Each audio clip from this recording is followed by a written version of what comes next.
আমতলী ইসলামী আন্দোলনের সভাপতি মুফতি ওমর ফারুক জিহাদির নির্বাচন পরবর্তী মত বিনিময়। Mir Khairul Islam, staff reporter, Barguna. বরগুনা এক আসনের মাননীয় সংসদ সদস্য মাওলানা মোহাম্মদ মাহমুদুল হাসান অলিউল্লাহর পক্ষে নির্বাচন পরবর্তী সময়ে আমড়াগাছিয়া খানকায় শালিয়া কমপ্লেক্স ময়দানের মাহফিলে জনগণের সাথে মত বিনিময় করেন ইসলামী আন্দোলন আমতলী উপজেলার সম্মানিত সভাপতি মাওলানা মোহাম্মদ মতি ওমর ফারুক জিহাদি।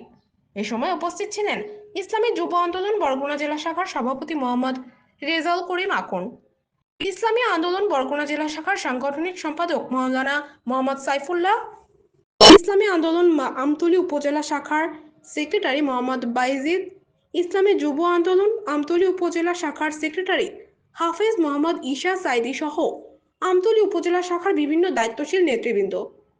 ইসলামী আন্দোলনের নেতারা জনগণের সাথে কুশল বিনিময়ের সময় বলেন, আপনারা আমাদের প্রার্থীকে ভোট দিয়ে বিজয়ী করেছেন, তাই আমতলী উপজেলার মানুষের কাছে আমরা কৃতজ্ঞ। আমাদের এমপি মহোদয়ের নির্বাচনী অঙ্গীকার একটি মাদক ও চাঁদাবাজ মুক্ত বরগুনা এক আসন গড়তে চাই।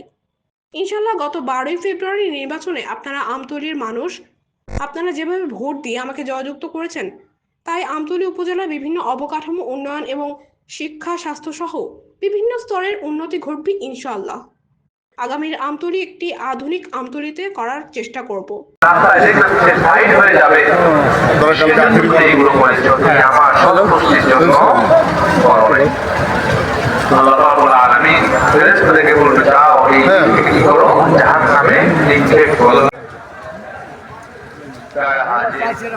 আপনাদের দোয়া তো আমরা বারবার চাই,